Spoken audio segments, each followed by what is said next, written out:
So here we go. It'll be Benet kicking off. Conway to kick. And it's going to be a short one on the near sideline. Returned by Burrell at the 22. He's going to get to the 25. Past the 30. Burrell in space. Past midfield. Could he take it the distance? One man to beat. Burrell down the sideline. Burrell inside the 10. Touchdown, Mount Carmel. My goodness, 78 yards to the house. Looks like your prediction's going to be right, 49-7. Oh, my gosh. Out the window. Here it is on replay, brother, to the 22. Now, is this great speed by Burrell or just bad special teams by Benet not staying in their lanes and open field tackling? Yeah, clearly Benet did not stay in the lanes. As he was running it back, of course, we have the bird's eye view, right? But the whole right side of the field was wide open to take it wide, yet he still cut it back and still got to the far sideline, only had to beat the kicker, and then he put on the afterburners and outran everybody. What a great start. Touchdown, Burrell. Third and 4. It's probably 4-down territory, so you have 2 downs to get 4 yards. Yeah, again, I don't think I would treat it that way. If it's like 4th and 5, I think I'm punting. But if it's 4th and 1, obviously they went for it in their own territory. High snap. Diamede, here comes the pressure on his back foot. Dangerous pass. Picked off. Easy pick that time for Brandon Rogers Jr., the junior defensive back. And partner, that's something that Diamede has to learn. Sometimes it's better to take a sack than throwing on your back foot. Well, and it's one thing to throw a frozen rope and maybe it's not complete or something, but he just threw that up in the air. He just didn't see the defender or didn't realize that the defense had that kind of speed to go, close that down. Bob, we'll see how Diamede reacts after that interception off his back foot. Fakes the handoff, quick slant out to the right as Doling and this offense rolling right now inside the 15. 3rd and 2 on the 5. Still in shotgun. One in motion for the Caravan. High snap, Doling to the end zone. High throw. Is it under control? Yes, touchdown pass. Credited to the Caravan. What a great pass play. Jumped up and got it. Only the receiver could catch it. Looked like a basketball rebound. Perfect play. I would not have done that. I would have run it, but what a great pass play that was. Completed to Thornton. He was well covered. It was just a perfect pass. Just very well ball placement that time from Doling. It's just so hard when you lose your quarterback late in the week. Clevenger had a lot of first-team reps with the first-team receivers. It's just so hard, which makes these stories like Caleb Haney coming off the bench in the NFC Championship game, throwing 2 touchdown passes with 0 first-team reps. Pretty darn impressive what that young man did back in the 2011 NFC Championship game. Well, we were watching Diamede warm up, and we didn't notice the jersey number at first. He did a great job. Then all of a sudden, Clevenger took the ball, and he had some real zip on the ball. Wide open. Down the seam, breaks off a tackle, touchdown Caravan. A horrendous start for the Red Wings and a great start for the Caravan. Yeah, it's another one-play drive. Well, the first kick return wasn't a drive, but that was a one-play drive there, and a score over the middle. Stephen Winkler gets the touchdown reception. This defense has to be tired. They're giving up 8-yard, 9-yard plays. They just can't get off the field. Can they get a tackle for loss here when they really, really need it? Yeah, I think the only way you get that tackle for loss is run blitzing. So you have to, send the linebackers in. It's just not going to be Bennett's style, I don't think. There's only 3 down linemen to begin with. Dowling once again with a clean pocket. He's going to throw it downfield. Up for grabs for Burrell. No flag yet on the play. It did look like the nearest defender to Burrell turned his head at the last second to knock that ball away, so no pass interference. Yeah, I have to say I didn't see the helmet turn, but the ball hit him right on top of the head. So, Watch it on replay right now. Did he turn the head? It looked like he was trying to. Burrell with some arm grabbing. Luke Crowder was on the coverage. I like the no call there. I'm glad no flag came out. I'm totally with you on that. Now they're moving the ball. Is it going to be a late flag? Oh, maybe they did. So they call did it change their all. mind, so it is going to be pass interference. It's an automatic 15-yarder at the high school level. And I think they called it because, A, it hit him on the head, but B, the head was never turned, right? So, I mean, if the head's never turned and it beans the ball on your head.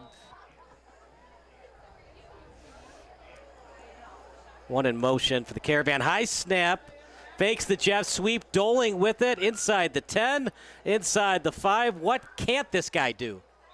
What a good play call, right? So I thought they were going to pass for sure. They brought the receiver in for the jet sweep, faked it, went right up the gut and got a lot of yards. So 3rd and 2. Now, I said last time, keep it on the ground here, and they threw that ball into the corner, and it was a touchdown. I still say keep it on the ground.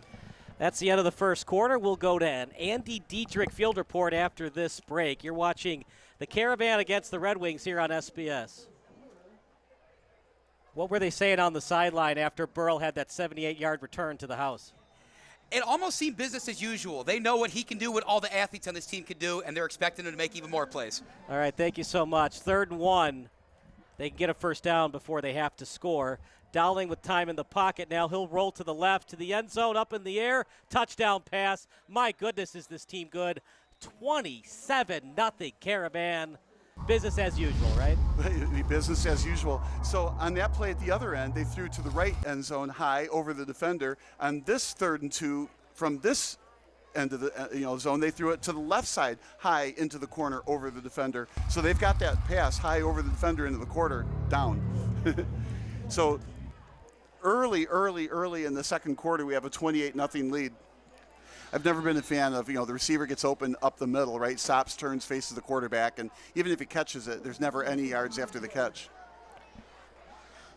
3rd and 10. They're going to spot the ball at the 21. Yeah, 3rd and 15 or so, right? 3rd and 15, they changed it. Over the middle, wide open, touchdown pass. There's that deep slant into the end zone. Jamari Brown with the catch, rinse, lather, repeat. Touchdown pass, Dowling, 4 on the night. Yeah, I think you do the lather first, then the rinse, right? But the pass is over his head again. So now we've seen an overhead pass to the right side of the end zone, over the defender's head to the left side of the end zone. Here was an over-the-head pass to the middle of the end zone. It's obvious to me that if you're going to defend Mount Carmel, you need taller defenders. Wow. Yes. Incredible night. And they're actually going to the lefty kicker now, as will be Emiliano Lopez. Not a great snap. The hold was there, the kick. Another report from Andy Dietrich. It's now 35-0 Caravan. Well, Bob was just talking about new quarterback, and it looks like we are going to see a new quarterback, but for the Mount Carmel Caravan. Looking on those sidelines, number 12, Ryder Starts, the backup quarterback, was getting some reps in to maybe enter this one in the first half whenever he has a chance to do so. He stands at 6 feet tall, weighs 180 pounds.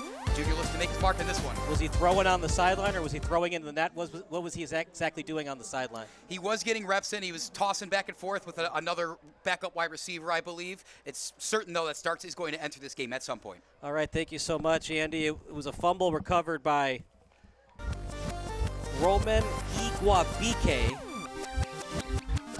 Another guy that's getting a D1 offer. Andy will have our halftime interview. 2nd and 5. Ball at the 18. It's all Caravan tonight. Dowling, look at how much time he has. Over the middle, touchdown pass if he completes the catch. Looked like he does. Burrell, catch, 41-0. You couldn't script it better than this. Well, and what a nightmare from Bennett's perspective as well. So this means if it stays like this, no reason to think it won't. With a minute 18 to go, it'll be a running clock in the second half, and that's going to be real tough for Benet.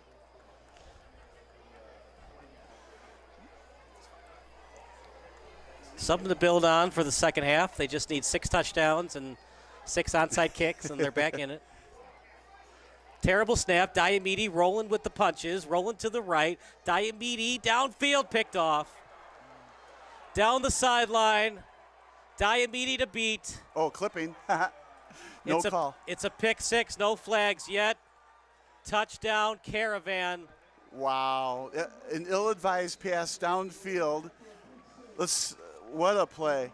I felt like there was a block in the back on the return, so it shouldn't be a touchdown. Here's the... Yeah, so it was picked off by the defensive back for the Caravan, and Colin Winters, the 5'10 junior, all the way to the house. 48-0. This isn't just we're on to Cincinnati. We're on to London if you're Benet. They are a fun team to watch, St. Ignatius. Obviously, Mount Carmel is too, but St. Ignatius, the only team in the Chicago Catholic League that runs the triple option. Oh, they are passing. And deep. On his back foot, not a great one, picked off. Nice interception from Wells. He had a pick against Hillcrest earlier in the season. Yeah, so a couple surprises there. First off, that they passed. Second, that they passed it deep. And third, it was underthrown and easily picked off. So again, that's why you play your backup quarterback to gain experience. Maybe he's going to be the quarterback next year.